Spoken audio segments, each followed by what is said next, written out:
gudoomiyaha baarlamaanka federaalka Soomaaliya Maxamed Mursal Cabdiraxmaan ayaa la hadlay odayaasha magaalada Baydhabo kuwaasi oo cabasho ka qabay rabshadihii bishii hore ka dhacay magaalada Baydhabo kadib markii la xiray Sheekh Mukhtaar Abu Mansuur Roobow oo ka mid ahaa dadkii isu soo sharaxay madaxweynimada maamul goboleedka Koonfur Galbeed.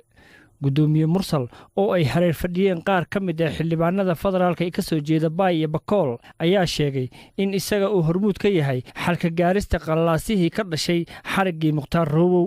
gudoomiyaha ayaa marka hore isku dayay inuu sharaxo sidii ay wax u dhaceen. geemaridi oo madisa bahay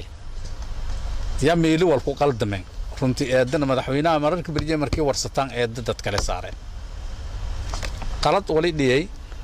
ogda mararka barjay wali dhiyaasay qof oo aad islata ama garaadii eedan saray oo wal maamul koro oo markaasina level kilinka tala galay usan hayn hal shay horta eedan ku xumo oo in wal alla walaay information oo ka saabsanay Mukhtaar markii hoolis dareertii inuu soo xamarha ku baha oo uu Baydhabo kooy in Baydhabo kooy markaasii kadib murashaxa ha era lankii mas'uulka hoolasay ku hay misleading so bi walaan gaalada eraas oo wala dareera wal kala anfasiraay markii wali jeela tolka ka aan inta la fadhiyo wali joo lead ka wali hayna oo digili marfla